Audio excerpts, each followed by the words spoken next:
sort of you should have it the day before election day. You should pay it all to get the government, because that would focus minds on what is really happening to the resources that we create.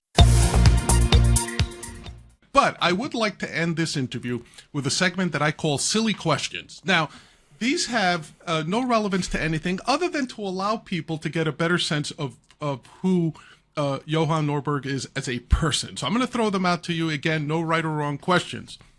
Answers, rather. Here we go. What is the greatest Swedish food or dish that no Americans are aware of? Oh, wow. That would have to be, I think, a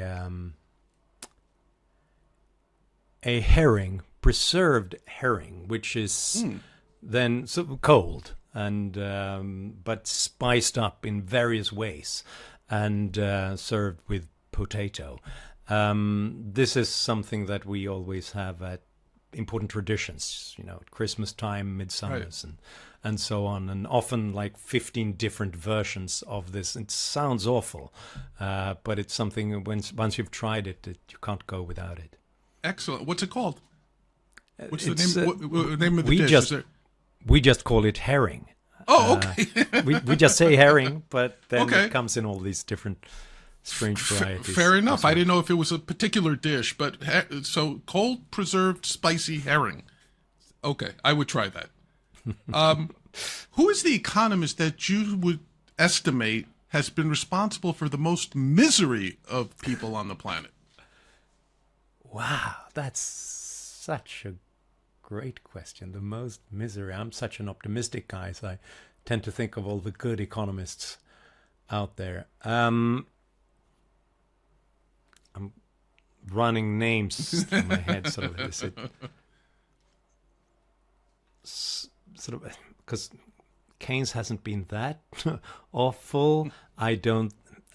Malthus, Thomas Robert Malthus, and his sort of thought that human beings really can't get their act together has informed so many bad ideas about reducing population and reducing industrial output, innovation in every way.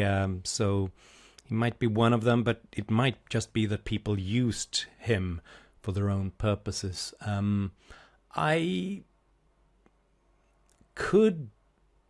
I think some of the economists who were there in the calculation debate about the planned economy and whom were roundly defeated by Mises and Hayek, but were influential in developing the planned economy, because that helped the Soviet Union to destroy Russia and many neighboring countries, and China and so on.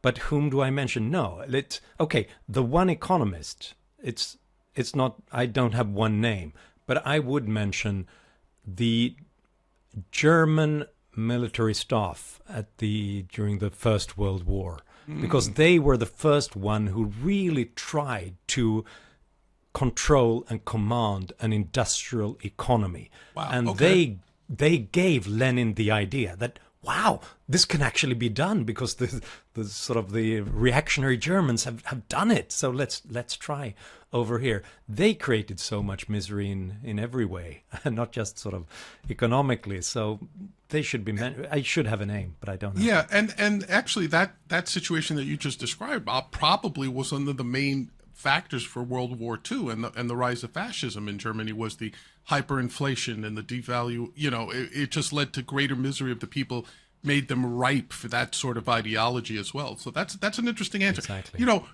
Knee jerk, I have to tell you, Johan, most people would have said Marx or Keynes, but I love the fact that you put some thought to it and you gave me an answer I didn't expect, and that's why I love silly questions.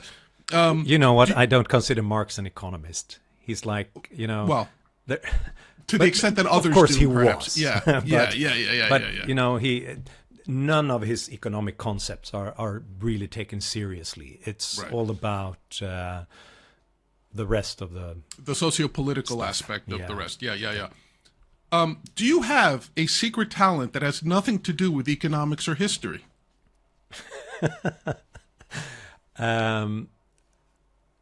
My secret talent, which helps me when it comes to history and economics as well, is that it's impossible to distract me.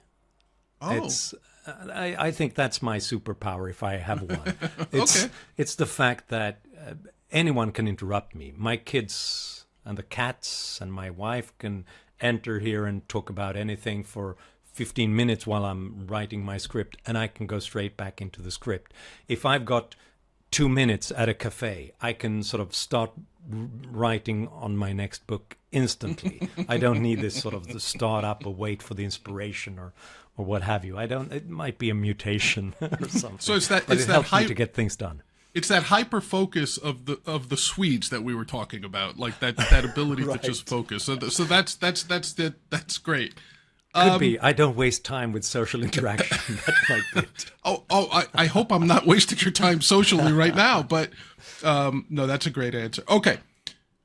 When you were filming New and Improved, what would you say was the funniest or most memorable moment of film, or actually of any of your documentary films? Like, what would you say was a funny or unexpected moment that stands out to you?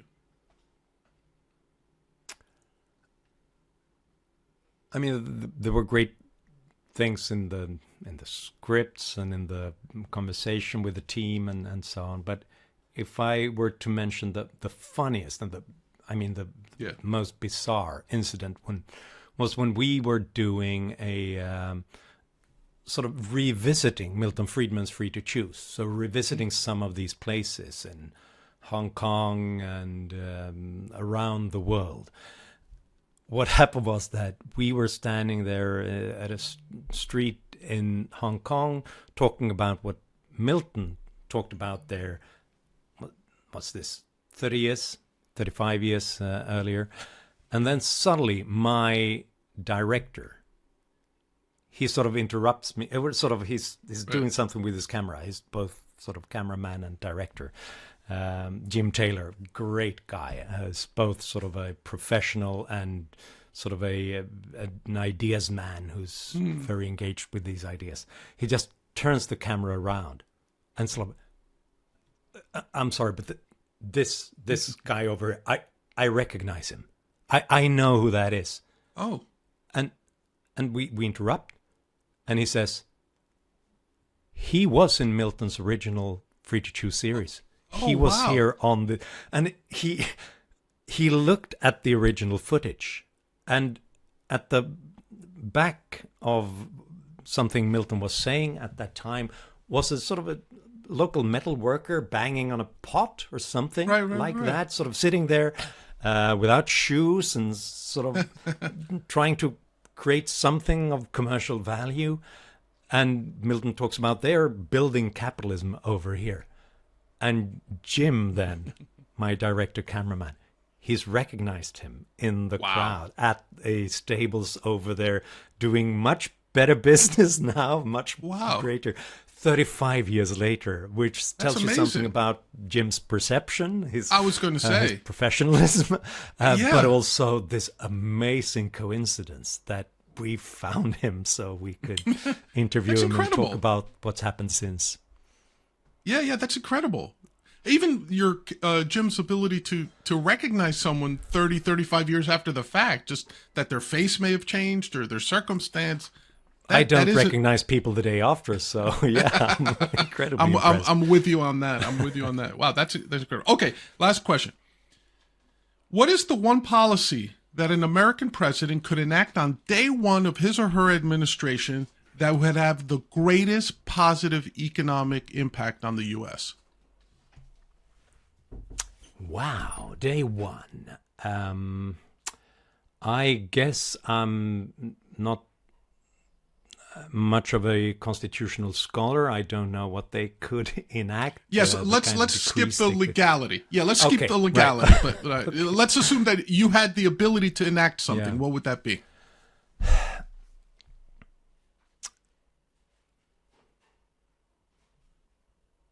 I think, can I say two things? Sure. That I think would have sort of profound consequences in the long run. First of all, I'd abolish all tariffs and barriers to trade, because that's the one thing that would inject competition and energy in everything. Because suddenly no business and no entrepreneur could sort of stay lazy and comfortable, but they had to step up and constantly upgrade methods and technologies. So that would be incredibly important, which gives you some perspective on current American policies, when it seems to be a bipartisan thing, that the best thing is to erect more trade barriers. Right. The other thing that I usually say, if you don't want, I mean, this doesn't affect things instantly, but it could, over the long run, have a more important effect. And that's actually to unroll the one bad thing that Milton Friedman did to us. And that was during the Second World War, when he I think I know what you're going to say. created the withholding tax. Yeah. So that your employer takes the tax in advance, which means, yeah, of course he did it because it's the smart thing to do if you want more government revenue. But if we don't, if we think that people are more smarter and more creative than politicians in how to use their hard-earned money, I think the psychological effect of getting your whole paycheck and then having to go to the tax office, or perhaps you can do it digitally, just sort of send it to them. I think that would change the whole perception of whose money is this, how is it being spent, and preferably you would only then have one day, perhaps every fourth year, or perhaps during midterms as well.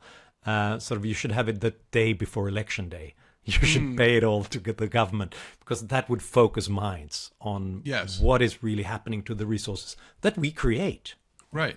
You know, that's fantastic. And, you know, hearing you talk about it, of course, it just brought to mind that Milton Friedman was such a genius that even his worst idea was incredibly efficient in accomplishing the goal of the person who tasked him with solving a problem. Now, ultimately, the issue was bad, and I think I read, and I've heard him say on other interviews, that was his greatest regret in life. He had only one regret, and that was coming up with the withholding tax scheme for the government.